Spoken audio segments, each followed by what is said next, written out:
Now, let's move on to the transcription of non-talk sounds.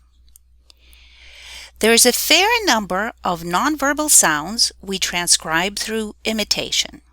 For example, laughter is transcribed through an approximation of what we hear at the relevant volume. A loud open laughter can be recorded in all caps as ha ha ha, and quiet giggly laughter as he he he. As a transcriber, you get to choose what orthographic representation is closest to the sounds of the actual laughter you hear. But the length of this representation needs to be commensurate with the length of the laughter in the interaction. Audible in-breaths are transcribed with a series of H's with a period in front of them, and audible exhales with a series of H's without the period. Sound accompanying talk, footsteps, dishes clanking, rustling of papers, and so on and so forth, are all recorded in words in double parentheses. And so are the transcriber's comments on what is going on, such as the participants' motions or explanations of the non-talk noises if they result from human actions. We also use imitative orthography for sounds like coughs, tongue clicks, throat clearings, ums and ahs, and so on. As I mentioned before, we transcribe everything. Tone is crucial to the conveyance and the construction of meaning in interaction. If I say, "He's here," I am announcing somebody's presence, emphasizing the location. If I say, "He's here," I am both expressing the surprise at the presence and the surprise at the presence of this particular person rather than somebody else. In CA, conversation analysis, intonation is marked by punctuation, but in a very different way from the way punctuation is used in formal writing. A falling pitch is indicated by a period, regardless of the function of the utterance. A question like, "Where is he?" is marked by a period because the tone is falling, not by a question mark because it is a question. A slight non-terminal rise is marked by a comma. We do not, I emphasize, do not follow the written punctuation rules in CA transcription. A high rise is indicated by a question mark, again, regardless of the function of the utterance. Particularly stressed syllables and words that the speaker emphasizes are underlined. Significant jumps in pitch are marked by upwards arrows before the word on which the pitch jumps, and significant drops in pitch by a downwards arrow. One natural feature of conversation is overlap. Several speakers talking at the same time. Overlaps are proportionally rare, but they are extremely interactionally significant. That is why we need to know how to capture them in transcription. We put open square brackets at the beginning of overlaps and closed square brackets at the end. If one speaker emerges from overlap as the sole speaker, we tend to leave the end of the overlap unmarked. It is important to put the brackets for overlap precisely where the overlap begins, though, even if it is the middle of a word. Here is an example of how an overlap emerges and is resolved in one interaction. Anne is talking, apparently in the middle of a story, although we cannot claim this with any certainty, not having any previous interaction in our data. She says, "I was sitting with Brian and..." She doesn't finish her utterance, which we call a turn constructional unit, or TCU, in our future lectures. As Anne says Brian, Jen interrupts her and says, "George, I know." The words Brian and George are produced in overlap, which we mark by square brackets on both sides of the overlap. The interruption displays Jen's misunderstanding of where the story was going. In fact, it shows that she doesn't know. But the last part of the word know emerges from the overlap. Anne immediately corrects Jen, displaying that she both heard the word George, despite it being produced in overlap with her own talk, and reasserts the direction of her potential story. The overlap in this segment is interactionally significant. Jen attempted to stave off the story, or at least get Anne to omit some details, but she did not succeed. Why Jen might have done so is beyond our current understanding, since we do not have the rest of the interaction to analyze. Sometimes speakers break into the talk of another specifically to disrupt that talk, to interrupt. Unlike in the previous example, they may insist on this interruption until they get their turn at talk despite the previous talker not having finished what they were saying. Here is an example of this. Ceci is saying, and we were talking about it in the office, and whatever it is, we don't know, although the recipients probably do.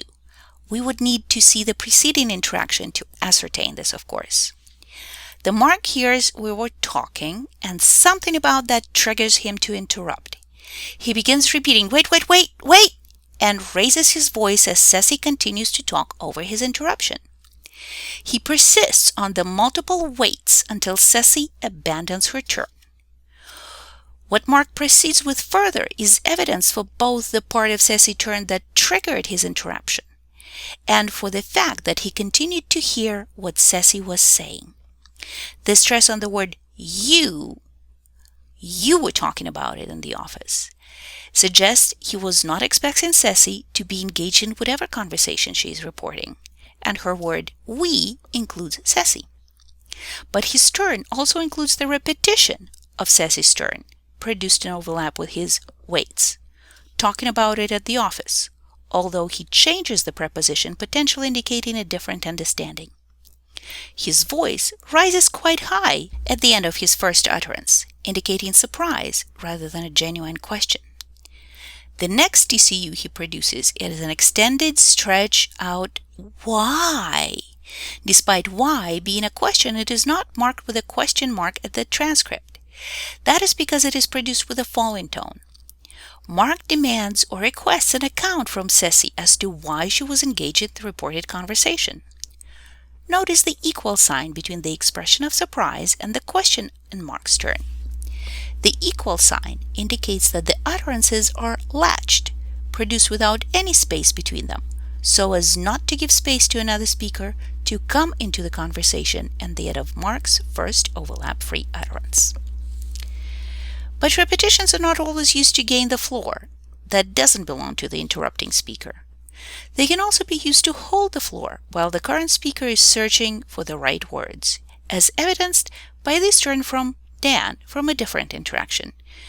She didn't really tell me anything. By repeating the word she and adding Dan can claim the speaking spot while he is not actually saying anything contentful.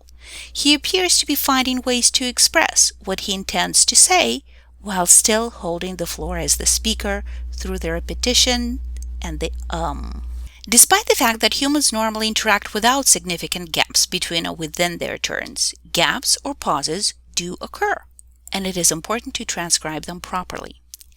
Fine transcription involves measuring pauses to 1/10 of a second. Using transcription software can help you with that. But even if you don't have access to it, measuring pauses can be done in the old-fashioned way. Start saying "one Mississippi" at the same rate as the speech of the current speaker. Count the Mississippis during the pause, or portions of them, in measuring the said pauses. One Mississippi is approximately 1 second.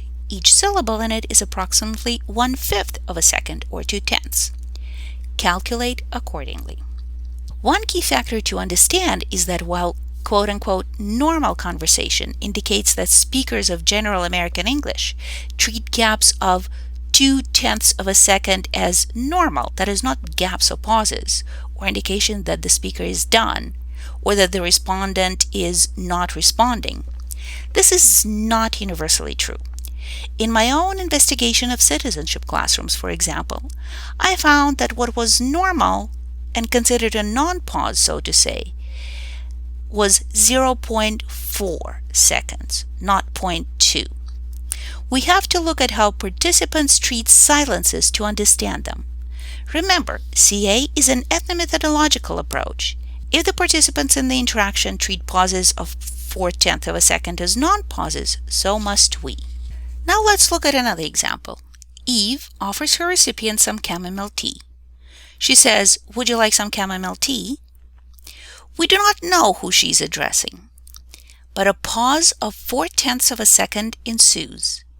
Objectively speaking, this is a tiny amount of time, less than half a second. However, Eve treats it as an accountable absence of response from her recipient. She repeats her offer, but now prefaces it with the recipient's name and an explicit indication that she's repeating herself. "Zach, I said, would you like some chamomile tea?" Zach responds with, "Oh, yes," where "oh" displays his sudden raised awareness that he's being addressed. Whether he's sincere or pretending, we don't know and can't claim. He then apologizes and provides an account for why he did not respond. Thus, he acknowledges the validity of his non-response, despite the gap being so short. Both speakers here orient to the fact that there was an accountable silence between the original offer and its acceptance. However, the length of a pause is not always going to be crucial to your particular research question. To reiterate, you don't actually know this until you've done a fair amount of research to get a good handle on knowing more or less in advance whether you should or should not measure pauses precisely. But you can, if necessary, just indicate the pauses with brackets or ellipses. It is also not a bad approach to start by indicating pauses and then going back and measuring them after you finish the first pass at transcription. We will next look at two modes of transcription, one fine and one simplified.